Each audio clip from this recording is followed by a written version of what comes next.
Numbers chapter 13. The Lord said to Moses, "Send some men to explore the land of Canaan, which I am giving to the Israelites. From each ancestral tribe send one of its leaders." So, at the Lord's command, Moses sent them out from the desert of Paran. All of them were leaders of the Israelites. These are their names. From the tribe of Reuben, Shammua, son of Zakkar. From the tribe of Simeon, Shaphat, son of Hori. From the tribe of Judah, Caleb, son of Jephunneh. From the tribe of Issachar, Igal, son of Joseph. From the tribe of Ephraim, Hoshea, son of Nun. From the tribe of Benjamin, Paltai, son of Raphu. From the tribe of Zebulun, Gadiel, son of Sodai. From the tribe of Manasseh, a tribe of Joseph, Gadai, son of Suzai. From the tribe of Dan, Arniel, son of Gemalai. From the tribe of Asher, Sethur, son of Michael. From the tribe of Naphtali, Nabai, son of Vusai. From the tribe of Gad, Geuel, son of Machi. These are the names of the men Moses sent to explore the land. Moses gave Hoshea, son of Nun, the name Joshua. When Moses sent them to explore Canaan, he said, "Go up through the Negev and on into the hill country. See what the land is like and whether the people who live there are strong or weak, few or many. What kind of land do they live in? Is it good or bad? What kind of towns do they live in? Are they unwalled or fortified? How is the soil? Is it fertile or poor? Are there trees in it or not? Do your best to bring back some of the fruit of the land." It was the season for the first ripe grapes. So they went up and explored the land from the desert of Zin as far as Rehob towards Lebo-Hamath. They went up through the Negev and came to Hebron, where Ahiman, Sheshai, and Talmai, the descendants of Anak, lived. Hebron had been built 7 years before Zoan in Egypt.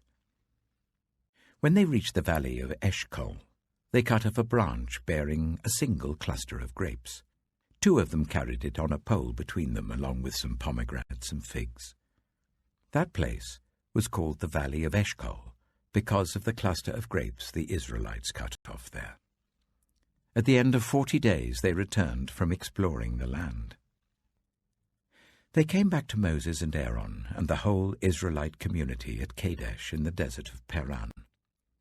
There they reported to them and to the whole assembly and showed them the fruit of the land. They gave Moses this account: "We went into the land to which you sent us, and it does flow with milk and honey. Here is its fruit. But the people who live there are powerful, and the cities are fortified and very large. We even saw descendants of Anak there. The Amalekites live in the Negev. The Hittites, Jebusites, and Amorites live in the hill country, and the Canaanites live near the sea and along the Jordan." Then Caleb silenced the people before Moses and said, "We should go up and take possession of the land, for we can certainly do it." But the men who had gone up with him said, "We can't attack those people. They are stronger than we are." And they spread among the Israelites a bad report about the land they had explored. They said, "The land we explored devours those living in it. All the people we saw there are of great size. We saw the Nephilim there. The descendants of Anak come from the Nephilim. We seemed like grasshoppers in our own eyes, and we looked the same to them."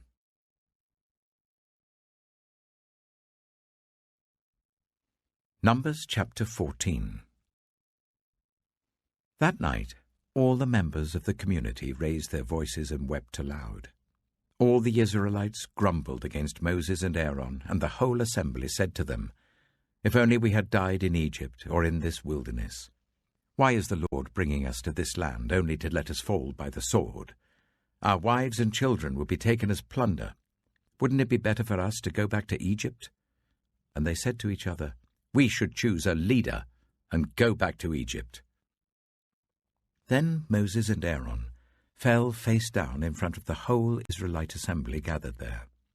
Joshua, son of Nun, and Caleb, son of Jephunneh, who were among those who had explored the land, tore their clothes, and said to the entire Israelite assembly, "The land we passed through and explored is exceedingly good. If the Lord is pleased with us, he will lead us into that land, a land flowing with milk and honey, and will give it to us. Only do not rebel against the Lord, and do not be afraid of the people of the land, because we will devour them. Their protection is gone, but the Lord is with us. Do not be afraid of them." But the whole assembly talked about stoning them. Then the glory of the Lord appeared at the tent of meeting to all the Israelites. The Lord said to Moses, "How long will these people treat me with contempt? How long will they refuse to believe in me, in spite of all the signs I have performed among them? I will strike them down with a plague and destroy them. But I will make you into a nation greater and stronger than they." Moses said to the Lord, "Then the Egyptians will hear about it. By your power you brought these people up from among them, and they will tell the inhabitants of this land about it. They have already heard that you, Lord, are with these people, and that you, Lord, have been seen face to face, that your cloud stays over them, and that you go before them in a pillar of cloud by day and a pillar of fire by night. If you put all these people to death, leaving none alive, the nations who have heard this report about you will say, 'The Lord was not able to bring these people into the land he promised them on oath, so he slaughtered them in the wilderness.' Now may the Lord's strength be displayed, just as you have declared. The Lord is slow to anger, abounding in love, and forgiving sin and rebellion. Yet he does not leave the guilty unpunished. He punishes the children for the sin of the parents to the third and fourth generation. In accordance with your great love, forgive the sin of these people, just as you have pardoned them from the time they left Egypt until now." The Lord replied, "I have forgiven them as you asked.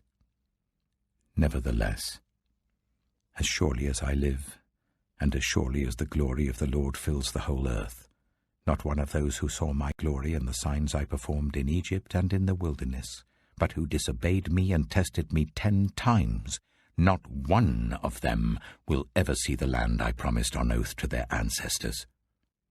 No one who has treated me with contempt will ever see it. But because my servant Caleb has a different spirit and follows me wholeheartedly, I will bring him into the land he went to, and his descendants will inherit it. Since the Amalekites and the Canaanites are living in the valleys, turn back tomorrow and set out towards the desert, along the route to the Red Sea." The Lord said to Moses and Aaron, "How long will this wicked community grumble against me? I have heard the complaints of these grumbling Israelites, so tell them, 'As surely as I live, declares the Lord, I will do to you the very thing I heard you say. In this wilderness your bodies will fall, every one of you 20 years old or more, who was counted in the census and who has grumbled against me. Not one of you will enter the land I swore with uplifted hand to make your home, except Caleb, son of Jephunneh, and Joshua, son of Nun. As for your children that you said would be taken as plunder, I will bring them in to enjoy the land you have rejected. But you, your bodies, will fall in this wilderness. Your children will be shepherds here for 40 years, suffering for your unfaithfulness, until the last of your bodies lies in the wilderness. For 40 years, 1 year for each of the 40 days you explored the land, you will suffer for your sins and know what it is like to have me against you. I, the Lord, have spoken, and I will surely do these things to this whole wicked community which has banded together against me. They will meet their end in this wilderness. Here they will die." So the men Moses had sent to explore the land, who returned and made the whole community grumble against him by spreading a bad report about it, these men who were responsible for spreading the bad report about the land were struck down, and died of a plague before the Lord. Of the men who went to explore the land, only Joshua son of Nun and Caleb son of Jephunneh survived. When Moses reported this to all the Israelites, they mourned bitterly. Early the next morning they set out for the highest point in the hill country, saying, "Now we are ready to go up to the land the Lord promised. Surely we have sinned." But Moses said, "Why are you disobeying the Lord's command? This will not succeed. Do not go up, because the Lord is not with you. You will be defeated by your enemies. For the Amalekites and the Canaanites will face you there. Because you have turned away from the Lord, he will not be with you, and you will fall by the sword." Nevertheless, in their presumption they went up towards the highest point in the hill country, though neither Moses nor the ark of the Lord's covenant moved from the camp. Then the Amalekites and the Canaanites who lived in that hill country came down and attacked them and beat them down all the way to Hormah.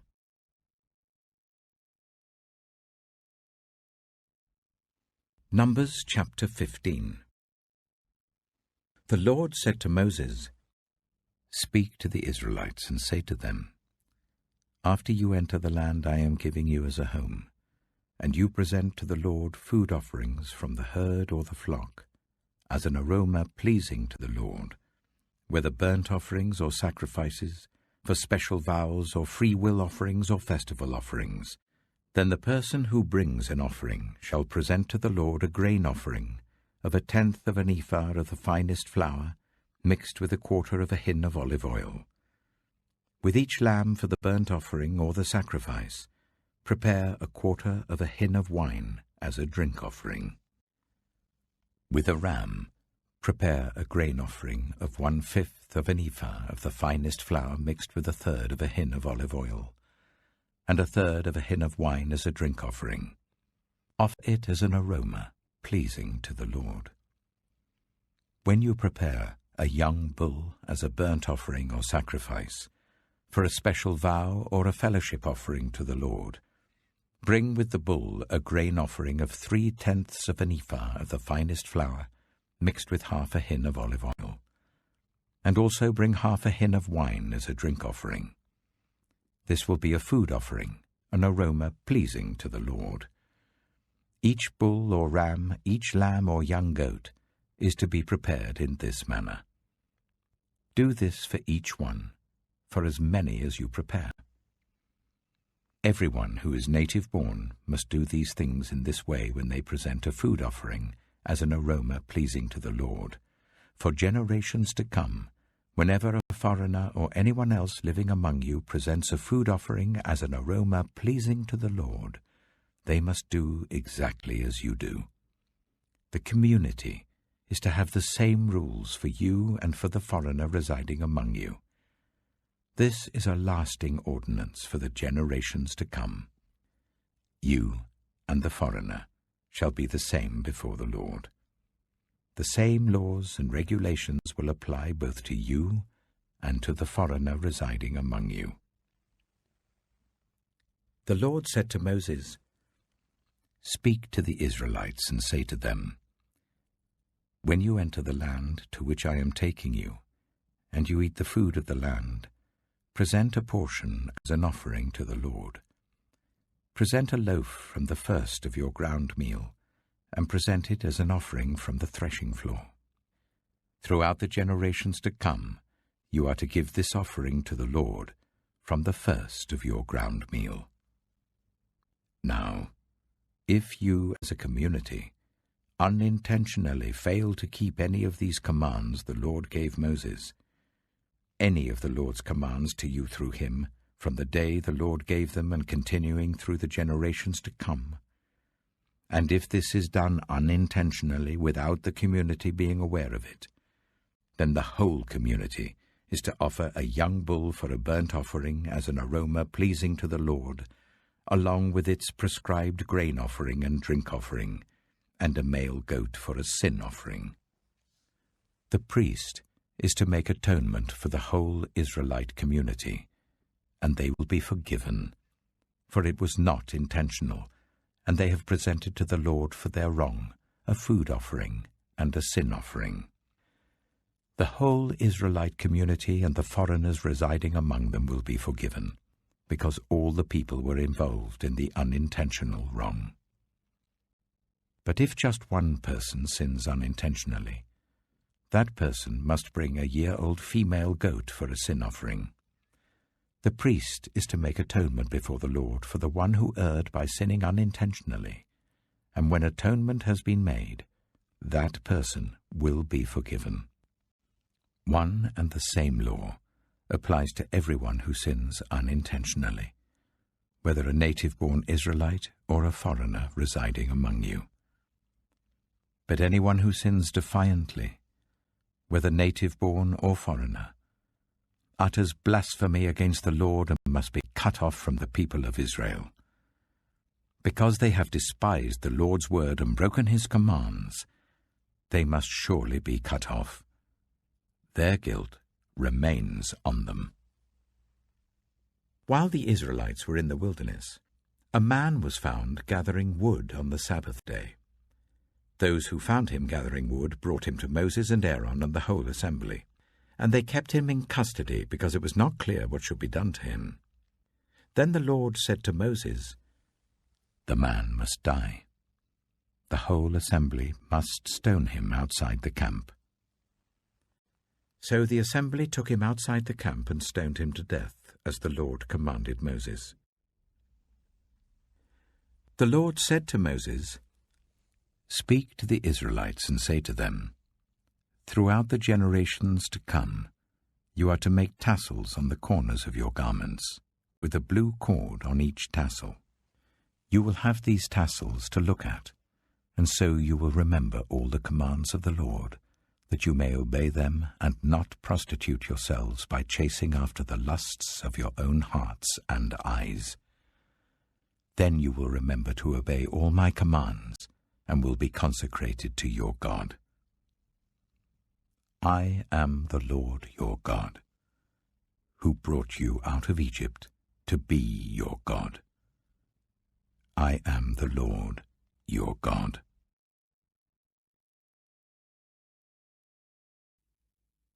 Mark chapter 9.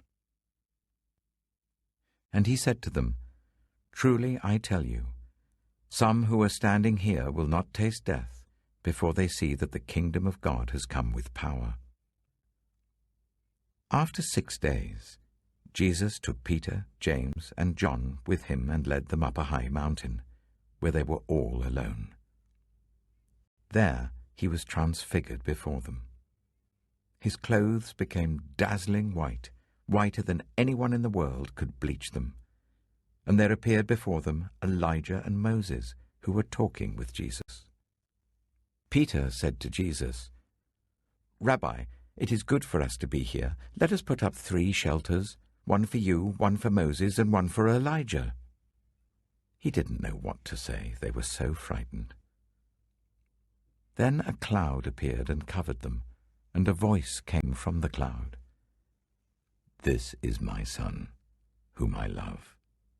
Listen to him." Suddenly, when they looked around, they no longer saw anyone with them except Jesus. As they were coming down the mountain, Jesus gave them orders not to tell anyone what they had seen until the Son of Man had risen from the dead. They kept the matter to themselves, discussing what rising from the dead meant. And they asked him, "Why do the teachers of the law say that Elijah must come first?" Jesus replied, "To be sure, Elijah does come first and restores all things. Why then is it written that the Son of Man must suffer much and be rejected?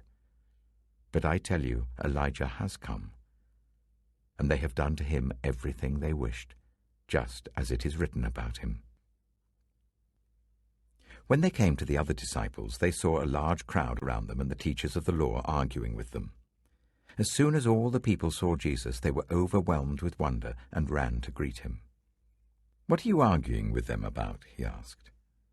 A man in the crowd answered, "Teacher, I brought you my son, who is possessed by a spirit that has robbed him of speech. Whenever it seizes him, it throws him to the ground. He foams at the mouth, gnashes his teeth, and becomes rigid. I asked your disciples to drive out the spirit, but they could not." "You unbelieving generation," Jesus replied, "how long shall I stay with you? How long shall I put up with you? Bring the boy to me." So they brought him. When the spirit saw Jesus, it immediately threw the boy into a convulsion. He fell to the ground and rolled around, foaming at the mouth. Jesus asked the boy's father, "How long has he been like this?" "From childhood," he answered. "It has often thrown him into fire or water to kill him. But if you can do anything, take pity on us and help us." "If you can," said Jesus. "Everything is possible for one who believes." Immediately the boy's father exclaimed, "I do believe. Help me overcome my unbelief." When Jesus saw that a crowd was running to the scene, he rebuked the impure spirit. "You deaf and mute spirit," he said, "I command you, come out of him and never enter him again." The spirit shrieked, convulsed him violently, and came out. The boy looked so much like a corpse that many said, "He's dead." But Jesus took him by the hand and lifted him to his feet, and he stood up. After Jesus had gone indoors, his disciples asked him privately, "Why couldn't we drive it out?" He replied, "This kind can come out only by prayer." They left that place and passed through Galilee. Jesus did not want anyone to know where they were, because he was teaching his disciples. He said to them, "The Son of Man is going to be delivered into the hands of men. They will kill him, and after 3 days he will rise." But they didn't understand what he meant, and were afraid to ask him about it. They came to Capernaum. When he was in the house, he asked them, "What were you arguing about on the road?" But they kept quiet because on the way they had argued about who was the greatest. Sitting down, Jesus called the 12 and said, "Anyone who wants to be first must be the very last and the servant of all." He took a little child whom he placed among them. Taking the child in his arms, he said to them, "Whoever welcomes one of these little children in my name welcomes me, and whoever welcomes me does not welcome me, but the one who sent me." "Teacher," said John, "we saw someone driving out demons in your name, and we told him to stop because he was not one of us." "Do not stop him," Jesus said, "for no one who does a miracle in my name can in the next moment say anything bad about me. For whoever is not against us is for us. Truly I tell you, anyone who gives you a cup of water in my name, because you belong to the Messiah, will certainly not lose their reward. If anyone causes one of these little ones, those who believe in me, to stumble, it would be better for them if a large millstone were hung around their neck and they were thrown into the sea. If your hand causes you to stumble, cut it off. It's better for you to enter life maimed than with 2 hands to go into hell, where the fire never goes out. And if your foot causes you to stumble, cut it off. It's better for you to enter life crippled than to have 2 feet and be thrown into hell. And if your eye causes you to stumble, pluck it out. It's better for you to enter the kingdom of God with 1 eye than to have 2 eyes and be thrown into hell, where the worms that eat them do not die, and the fire is not quenched. Everyone will be salted with fire. Salt is good, but if it loses its saltiness, how can you make it salty again? Have salt among yourselves and be at peace with each other.